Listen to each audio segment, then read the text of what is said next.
Bonjour à tous. Comme promis, je vais vous montrer très rapidement la correction, comment est-ce qu'on fait cette graphique-là, et après d'autres options si on voulait, je pense que ça pourrait être utile pour vous. OK, donc quelle est la base de données qu'on va utiliser ici? Elle est sur iCampus. C'est les taux de pauvreté au Mexique et en Amérique latine. OK, voilà. Donc, première chose, ça, gardez un œil sur cette graphique. Ça, c'est un graphique à barre, OK, un graph bar, un graphique de colonne, de barres. Dans les axes Y ici, attends, dans les axes Y, on a vertical, on a les taux de pauvreté. Et dans l'axe horizontal, on a les années. Okay? Donc, c'est les taux de pauvreté en fonction des années. Ça, c'est bien de garder en tête parce que on peut pas mettre les taux de pauvreté et les années dans les mêmes endroits. Ça n'a pas de sens. Ça ne fait pas de sens. N'a pas de sens parce que les taux de pauvreté, c'est vraiment ce qu'on va observer, c'est nos variables et en fonction des années. Donc, ce sont des choses différentes. Toujours, ça s'appelle catégorie. Dans un graphique à barre, les choses à l'horizontale, on va les trouver dans la partie catégorie. Ça, c'est la partie légende, OK? Amérique latine, Mexique, cette partie-là. Et le titre, le reste, bon. Comment est-ce qu'on fait? On commence par les débuts, c'était toujours bien. Graphics, bar chart. Là. Bon, on a plusieurs possibilités. Dans notre cas, on ne va pas faire une moyenne, on ne va pas faire une transformation. On va faire un graphique exactement de ces valeurs-là, OK? Donc, on ne va faire aucune transformation.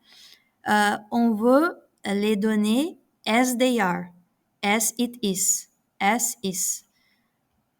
Ici, quand on utilise les graphiques Stata, on a plusieurs possibilités parce que si on veut la moyenne, par exemple, comme on a fait avant la moyenne de l'espérance de vie, c'est là. Mais on ne veut pas la moyenne, on veut les graphiques comme il est. Donc, graph actual data. Quels sont les graphiques, quelles sont les variables? On veut les taux de pauvreté en Amérique latine et au Mexique. Donc, Amérique latine et Mexique. Tac. Okay. Mais en fonction de quoi? L'axe horizontal, ce sont les années et il faut toujours un axe horizontal, quelque chose à l'horizontale. Ça, c'est categories. Toujours, ce qui est à l'horizontale, ce sont les categories. Et c'est les années, OK?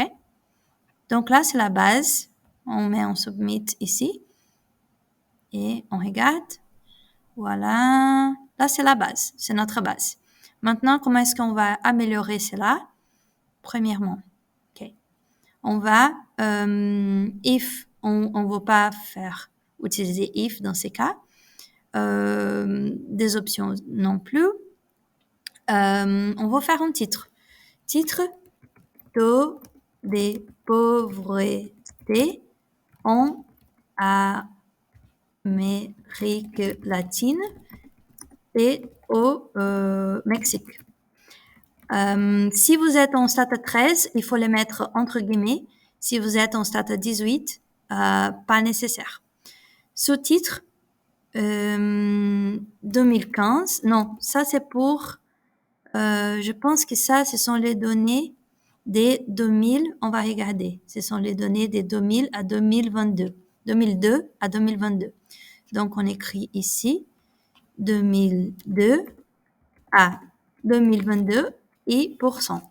Comme je vous ai dit, il faut toujours quoi on va étudier, où, quand et quelle est la mesure. Caption, source, quelle est la source? C'est PAL 2024. OK? Bon, là c'est bon. Submit, c'est déjà bien. On a déjà un titre et une source.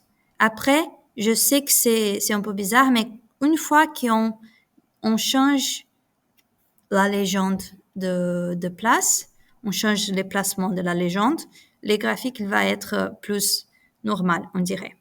Donc là, c'est la légende. La légende, c'est quelque chose d'important à savoir manipuler. Premièrement, on va la changer des places. Ça, c'est les placements.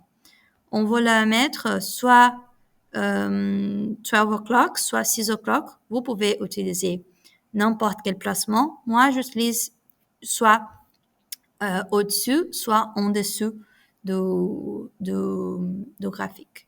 Là, hop, c'est déjà bien, ok. Maintenant, comment est-ce qu'on change ça? Parce que je n'aime pas que les taux de pauvreté s'est répété, qui s'écrit à elle. Bon, je n'aime pas comment est-ce qu'on change ce texte-là. Tout simplement, on a vu ça en cours, override default keys. Ça, c'est pour écrire ce qu'on veut et pas les noms de la variable, ce que Stata veut dire. La première barre, c'est en, et dans notre cas, la première barre, elle porte sur l'Amérique latine. Donc, on va écrire en, entre guillemets, Amérique latine.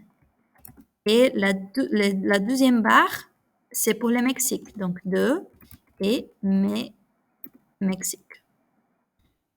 Mexique.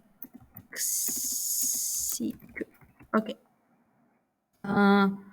Après, si je mets submit, voilà, Amérique latine, Mexique. Après, qu'est-ce qu'on peut faire d'autre? Par exemple, organization appearance.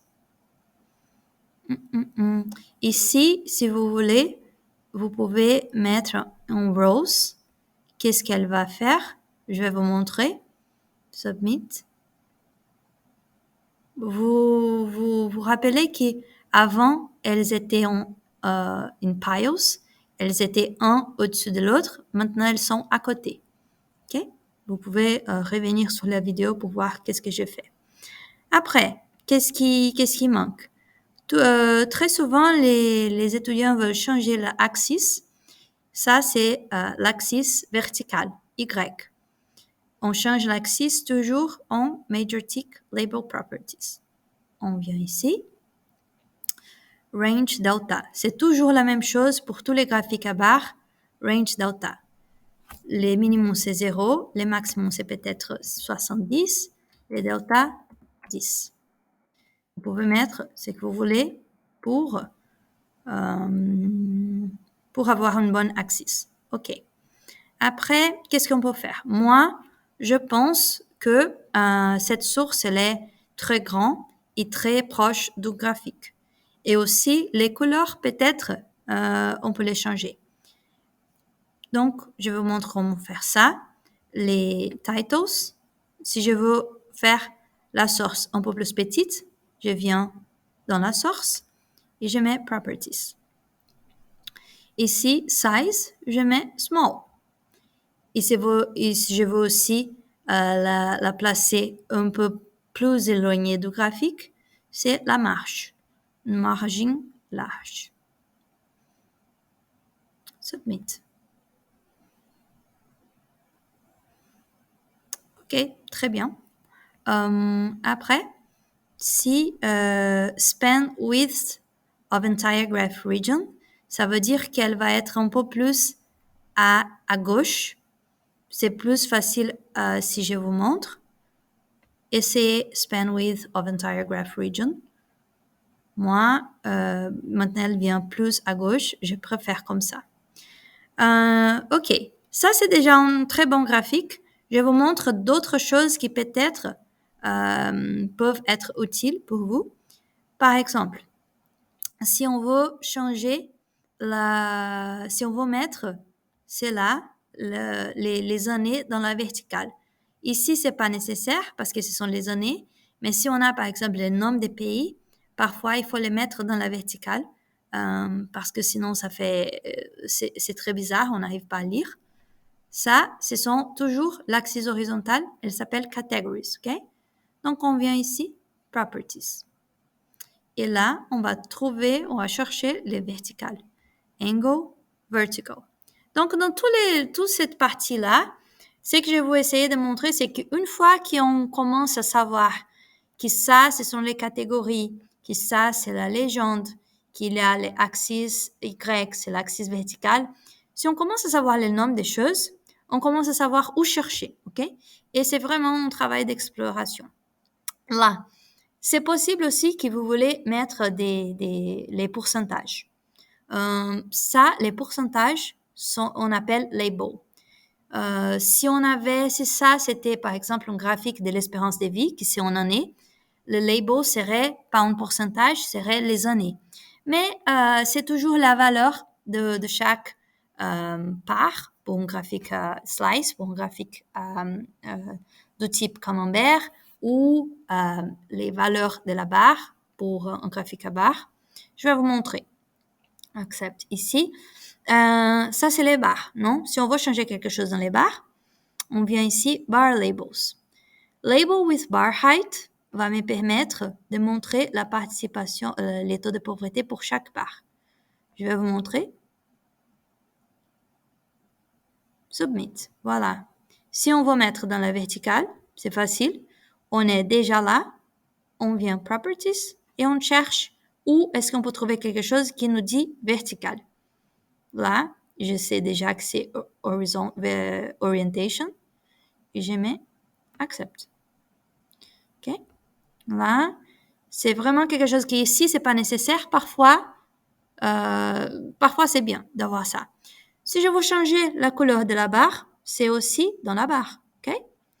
Bar for variable 1. Il y a plusieurs ici. Je viens, la barre pour la variable 1, c'est l'Amérique latine. Qu'est-ce qu'on veut? On veut, par exemple, dark orange, dark green. Et submit. OK. Dans notre cas, je vais faire comme ici, c'est bleu marron et bleu marine et rouge, bordeaux. Donc ici, je vais trouver navy, accept. Et pour la deuxième, je vais trouver quelque chose que c'est dark red ou quelque chose comme ça. Orange red, peut-être. Ça marche déjà. Submit. Non? OK. C'est quelque chose comme ça. Très bien. Vous pouvez changer aussi la ligne. Ça, c'est outline color. C'est la ligne à l'extérieur du carré ici, qui c'est un peu plus clair, par exemple. Ça, c'est les outlines. OK? Mais ça, ce sont des détails. Je pense que pour la plupart, ça, c'est déjà un bon graphique et ça marche déjà bien. Comme moi, je suis un peu... j'aime bien les détails. Maintenant, c'est bon. Hop. Une dernière chose. Ouais, là, c'est bon. Dernière chose. Donc voilà, voici la correction. Pour l'évaluation, je veux, OK, ici, vous avez votre graphique, OK? Vous pouvez l'enregistrer ici dans Save. Dans les résultats, il y a Save. Vous pouvez l'enregistrer là. Ou sinon, vous pouvez copier et coller dans votre évaluation, votre essai. Mais une chose très importante, chaque fois qu'on fait Submit, Stata va vous donner les commandes, OK? Comment ça? Si je fais un CTRL-C, CTRL-V, je serai capable d'avoir les mêmes graphiques, même si j'ai pas utilisé les menus. Donc, ici, si vous me donnez cette commande, j'ai la même base de données, je vais mettre Enter ici, et il va me donner exactement les mêmes graphiques, OK? Donc, moi, je veux voir vos codes, parce que comme ça, s'il y a un problème dans votre graphique, en lisant les codes, je serai capable de voir quel est le problème, idéalement. Parce que moi, je n'ai pas accès à votre menu, je peux pas voir qu'est-ce que vous avez fait ou pas fait ici en utilisant Graphics Bar Chart ou Pie Chart ou n'importe.